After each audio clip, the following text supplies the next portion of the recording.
টি-20 বিশ্বকাপের দল চূড়ান্ত করে রেখেছে বিসিবি। দলে ইনজুরির সমস্যা থাকায় আনুষ্ঠানিক ঘোষণা দেরি করছে বোর্ড, জানালেন বিসিবি সভাপতি ও ক্রীড়ামন্ত্রী নাজমুল হাসান পাপন।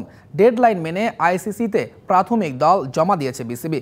25 তারিখের আগেই ঘোষণা করা হবে 15 সদস্যের চূড়ান্ত দল।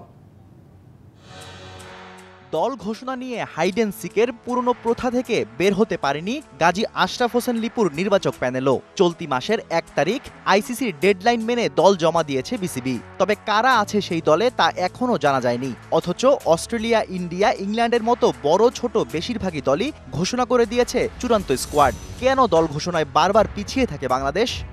আমরা তো জানি আমরা করেছি, মানে আমি জানি না আপনারা কেন বলছেন করা হয়নি, কারণ আমার কাছ থেকে তো ওরা একটা দল নিয়ে গেছে, এটুকু আমি জানি। আমি তো কোনো সমস্যা দেখি না এখানে, কারো এটা নিয়ে চিন্তা করার মতো কিছু আছে বলে তো আমার মনে হয় না। আমার মনে হয় বাংলাদেশে যে কাউকে জিজ্ঞেস করলে বলে দেবে স্কোয়াড কি খেলবে, বেস্ট 11 বলে দেবে আপনাকে। ইনজুরির সমস্যা থাকায় চূড়ান্ত দল ঘোষণায় দেরি হচ্ছে বলে জানিয়েছেন বিসিবি সভাপতি। আপনারা বলছেন আগের থেকে কেন দেই না, জানি না, মানে একটা কারণ হতে পারে যে ইনজুরি ইস্যুটা থাকতে পারে। সৌম্য সরকার আমরা জানি কিছুদিন আগে পর্যন্ত ইনজিওর্ড, এবং আরও প্লেয়ার আছে কয়েকজন ইনজুরিতে ভুগছে। সো এই ইনজুরি ইস্যুটা যদি আমরা কনফার্ম না হতে পারলে স্কোয়াডটা ঘোষণা করতে হয়তো চাচ্ছে না। বিসিবির অপেক্ষার চালে নেতিবাচক প্রভাব পড়বে টাইগারদের বিশ্বকাপ প্রস্তুতিতে, মনে করেন অনেক ক্রিকেট বিশ্লেষক। আর বিশ্বকাপের আগে জিম্বাবুয়ের মতো দলের বিপক্ষে সিরিজ খেলাটাও টাইগারদের খুব বেশি কাজে আসবে না বলে মনে করেন পণ্ডিতরা।